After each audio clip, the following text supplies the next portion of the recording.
Ladies and gentlemen, what I put before ChatGPT at this very moment is the fact that a promissory note is a security. Now, Reeves versus Ernst& Young is what the courts have been relying on. And when you bring that, it says, well, the courts have already decided this. The courts have already, it doesn't matter what the courts have decided. That's not the point. See, Reeves says that it is a rebuttable presumption. So because the courts are relying on Reeves, and since Reeves states that it is a rebuttable presumption, give me a second, let me do that. Because the courts are relying on Reeves, and Reeves states that it is a rebuttable presumption, the courts are not allowing the borrower to overcome the presumption, but are relying on what they claim is settled law. And it can't be settled law when Congress has established the law, and that stands as settled law unless the law is deemed to be unconstitutional, because Congress is the lawmakers. The courts don't get to create de facto law by its decisions and determinations. And just because a district court or an appeals court comes to a conclusion doesn't create settled law. Supreme Court's final decisions under stare decisis is settled law.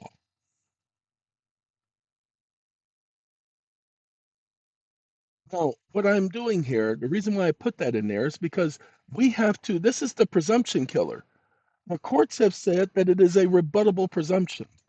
Well, they're not allowing you to rebut their stupid presumption. They have come with a presumption. Well, the law is not on presumption. A presumption of law is not a law. It never has been. The courts rely on presumptions, and your job is to kill their stupid presumptions, i.e., the presumption killer. So I've had two conversations, one with the AI known as Poe, and the other, see how long this is? And the other with the AI known as DeepSeek. And I put it in there, and Poe argued with me. I mean, Poe went back and forth, forth and back. It argued with me, said, nope, that junk has already been argued by the court. And I've said, no, you're wrong. No one has ever brought this argument. They've attempted to bring similar arguments, but not this one. What argument is it bringing? For those of you who are impatient, the argument that's being brought is that Reeves doesn't apply. So stop applying Reeves. Congress defined it as a security. The Federal Reserve Act is a Securities Act. How is it a Securities Act? Because Congress defines the security and defines its function. It doesn't need investors. The later Securities Act required investors. This one doesn't. In the Reeves decision, the court said that a promissory note, in order to be a security, would need investors. And that's not true because Congress defined a security under the Federal Reserve Act. It not only created the term that any notes referred to securities, but it defined how these securities are handled. And so, in this context, the Supreme Court hasn't established a test because Congress already satisfied the test criteria. Does the note get deposited with the Federal Reserve or Federal Reserve agent? Is the note classified as one of the any notes mentioned by Congress in the Federal Reserve Act? And upon receipt, does the note become the obligation of someone else?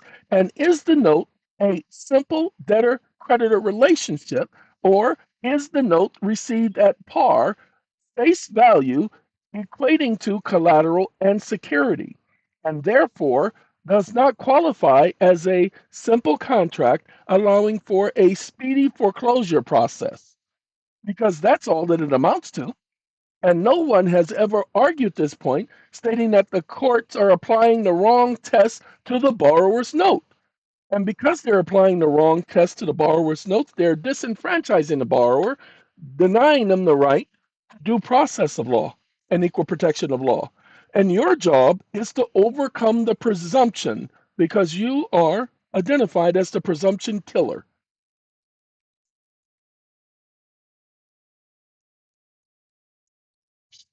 I almost hit the wrong button. I apologize. So distracted. I am so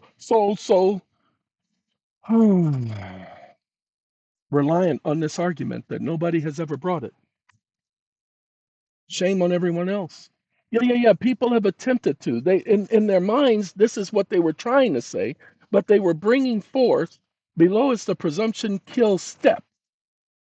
Identification of the presumption. The borrower's promissory note is presumed to be not a security under federal law unless the borrower can overcome the Reeves family resemblance test. This is the exact presumption federal courts apply in foreclosure proceedings. So, why the presumption fails as a matter of supreme congressional authority? Ta da! You guys are going to get this. This is your argument in court. Stop with all of the other stuff.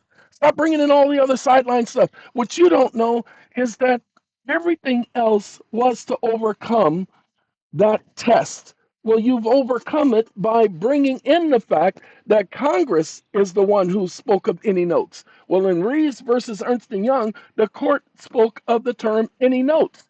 The term any notes originates in the Federal Reserve Act of 1913 and continues to be discussed by Congress in the Federal Reserve Act Addendum Amendment.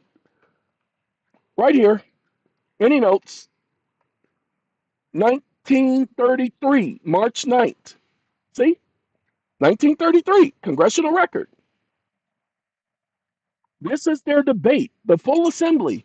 It says House, but the House is the one who recorded it, but it's the full assembly. Is the note not classified as a statutory category of any notes or eligible papers? Yes. The Supreme Court mentions any notes. This is how we kill their presumptions. That's why I created the presumption killer. Ta-da! Some of you got it when you heard me when I created it, because the courts rely on presumptions and you're losing your homes because of presumptions. So let's kill that noise. Here is your statement. All right, now I got one more thing I have to do. And if you guys will indulge me for 3 more minutes, a 10-minute video.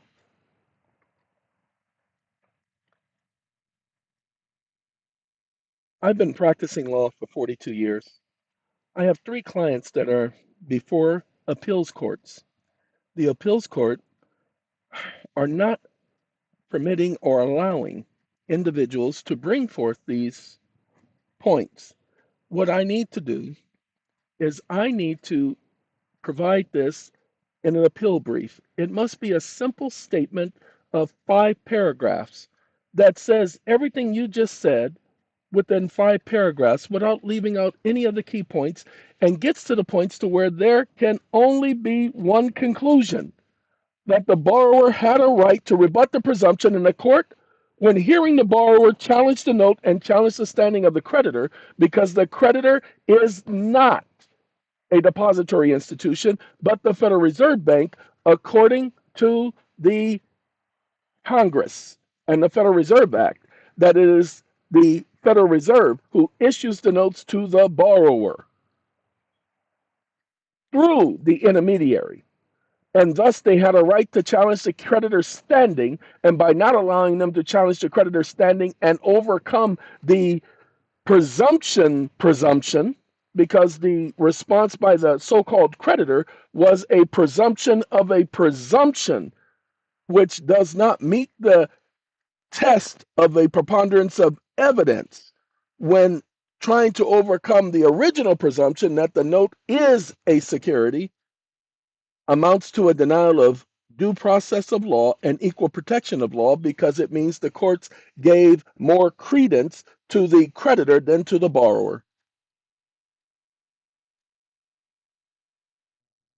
Okay, everyone. I said under 10 minutes. What I've done is I put the 5 paragraphs there and he gave it to me, but he didn't give me facts and conclusions of law. He just gave me the statement, and the statement is based on facts and conclusions of law, but I want him to give me a statement that is facts and conclusions of law. And so now he's given me a statement and he's supporting it with fact. And then he's given me the law. It is no longer legally cognizable as a simple contract. You see, he's now given me factual statements as opposed to just statements. And by doing it, see, conclusion of law, he's adding it to the 5 paragraphs. This is, you don't need case law to prove anything because there's no such thing. All right. I hope that this helps. That this helps. Goodbye.